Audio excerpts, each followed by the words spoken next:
Bom, boa tarde a todos. Meu nome é Clara, eu sou orientanda da professora Luciane de Paula, faço parte do programa de pós-graduação em Linguística e Língua Portuguesa da Unesp de Araraquara e comecei esse ano o meu projeto de pesquisa que se chama As Estratégias de Linguagem na Produção das Fake News, Inversão e Deslocamento. Então eu vou trabalhar com essas duas estratégias principalmente. Bom, a minha pesquisa, ela é calcada na filosofia da linguagem do Círculo de Bakhtin e ela vai ter esse intuito, de investigar essas estratégias. E para isso eu vou ter como objeto de estudo o filme 1964, O Brasil entre Armas e Livros. Eu não sei se vocês conhecem, ele foi um filme lançado esse ano e acabou se difundindo muito e ficou bem famoso. E ele é uma produção do grupo Brasil Paralelo. Vou falar sobre ele um pouco mais à frente. Eu também tenho como objetivo da minha pesquisa discutir sobre a pós-verdade como um fenômeno sociológico da contemporaneidade em que os fatos são contestados, as ciências em geral são desvalorizadas e elas são tratadas como conspiratórias. Para além disso, na perspectiva bakhtiniana dialógica, de cotejamento, eu vou analisar algumas notícias falsas que circularam no período pós-eleitoral de 2018 até aproximadamente agosto desse ano. Pode passar. A minha fundamentação teórica, então, é bakhtiniana e vou trabalhar com alguns conceitos como sujeito, grande e pequeno tempo, discurso, enunciado, linguagem, verbo, vocovisualidade, que é a pesquisa da minha orientadora, vozes sociais e ideologia. Então, a gente vai assumir uma posição dialógica e vamos tratar as fake news como passíveis de marcações ideológicas produzidas por indivíduos preenchidos de crença, conhecimentos e valores. Bom, a minha primeira estratégia é a estratégia de inversão. Então, como a gente sabe, algumas das estratégias utilizadas pelo Donald Trump e toda a sua equipe para ganhar as eleições foram desqualificar as críticas de jornalistas e especialistas, criar falsas narrativas sobre os adversários políticos, inverter fatos históricos, que aqui eu coloquei em negrito porque é o que eu vou trabalhar com o meu corpo, e se erigir como única fonte confiável. Ao mesmo tempo em que ele lançava a mão desses artifícios, o Donald Trump ele acusava toda a mídia americana de estar fazendo o mesmo com ele. Ou seja, ele tinha como estratégia a inversão dos fatos. Era como se fosse um deslocamento de culpa, Enquanto estava todo mundo acusando ele de estar propagando fake news, pesquisas que falavam, olha, 80% do que o Donald Trump fala é fake news, ele estava acusando a imprensa de estar fazendo o mesmo com ele, Tem até essa famosa cena que ele acusava toda a mídia mainstream que estava ali entrevistando ele, e ele apontava e acusava todo mundo de fake news. Bom, e aí eu trago o fenômeno da pós-verdade como um grande aliado para a propagação das fake news, uma vez que foi uma palavra escolhida pelo dicionário da Universidade de Oxford como a palavra do ano, e que diz que fatos têm menor valor para a opinião pública do que apelos por emoção ou crenças. E de acordo com o dicionário, o prefixo pós transmite a ideia de que a verdade ficou para trás. Então é como se a gente estivesse vivendo a era da mentira. Bom, aí eu trouxe um estudioso da pós-verdade, que é o McIntyre, e ele ressalta que a pós-verdade é um campo que ele é composto por uma complexa constelação de temáticas. A primeira é o negacionismo científico, que a gente tem como principais exemplos, foi muito falado aqui no evento, os anti-vax, que são as pessoas contra a vacinação, e também os terraplanistas. A gente tem a hiperpolarização política nos Estados Unidos, os republicanos contra os democratas, no Brasil a direita e a esquerda. Os vieses cognitivos, que é muito estudado também pela psicologia. O Big Data, as mídias sociais e a formação de bolhas online. Então, hoje em dia, a gente sempre consome aquilo que vai de acordo com as nossas crenças e valores.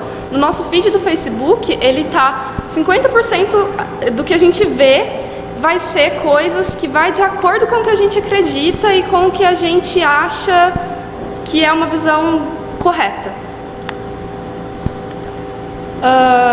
E aí esse potencial manipulador das fake news, junto com a pós-verdade, tornou a nossa sociedade cada vez mais polarizada, uma vez que a gente propaga realidades alternativas que favorecem sempre a nossa ideologia.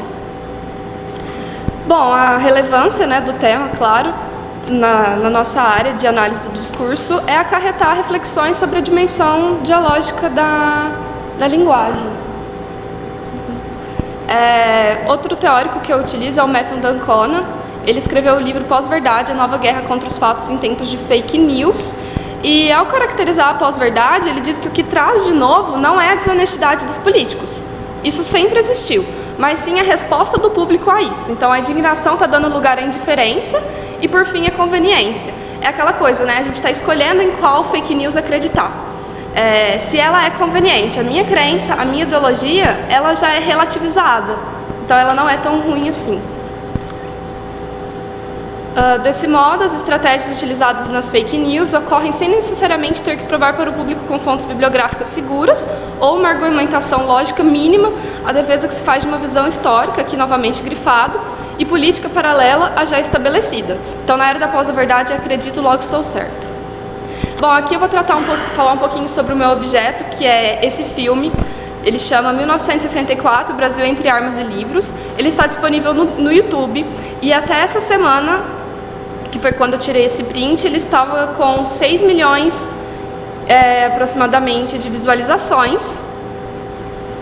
Ele é produzido pelo Brasil Paralelo. É uma produtora gaúcha, independente. Ela se define como sociedade empresária independente, apartidária e imparcial. Se é que isso é possível, né? Eles se definem como imparcial. Em algumas entrevistas, eles afirmam que, como todo conteúdo gerado pela produtora, o vídeo não possui qualquer viés político ou ideológico e trata-se de uma análise puramente historiográfica do regime militar no Brasil. Vale ressaltar que é uma grande produção cinematográfica, né? Engana a gente pensar que foi produtores que simplesmente fizeram um filme qualquer e postaram no YouTube. Na verdade, se vocês forem assistir, vocês vão perceber isso. Pode passar isso porque não vai dar tempo. Aqui um pouquinho sobre teoria, mas pode passar. Bom, aqui é a capa do filme, né? A gente tem duas pessoas e atrás uma foto aqui é o Che Guevara.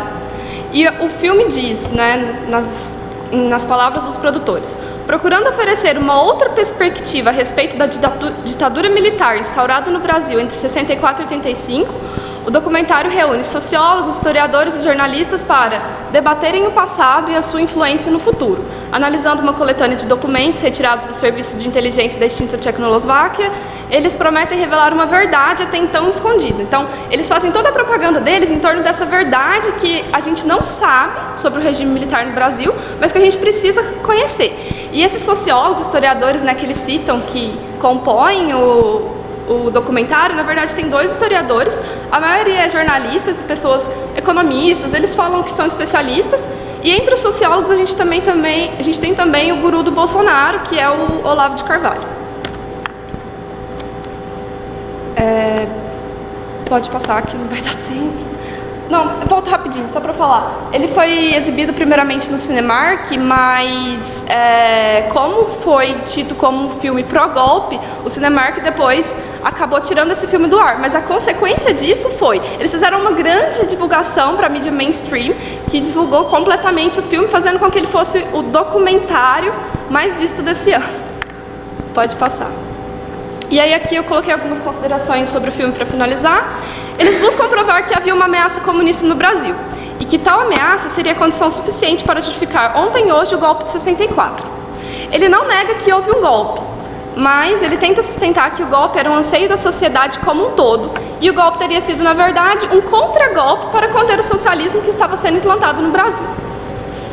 Então ele trata de uma obra com viés, claro, viés político e ideológico, que é o que eu vou querer provar na minha dissertação, e ele resulta paradoxalmente em algo que os próprios autores e os colaboradores condenam, porque a proposta deles é ter uma neutralidade, ser isento de ideologia, né?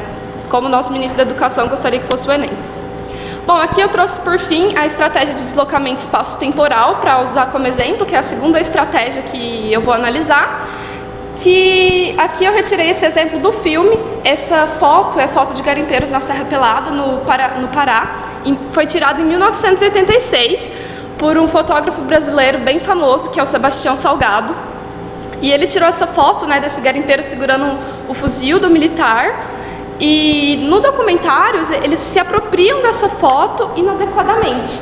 Então, no minuto, na hora 1h22 do filme, quando o narrador está descrevendo a formação da guerrilha do Araguaia, promovida pelo Partido Comunista em 73, dizimada pelo Exército em 1975, eles utilizam essa foto, sendo que a foto do garimpo não tem qualquer relação com a guerrilha. Então é isso que eu vou chamar de deslocamento espaço-temporal. Foi retirado de um outro espaço e de um outro período histórico, mas ele está sendo utilizado nas fake news como algo de outro período histórico, de outro lugar. É isso. Obrigada.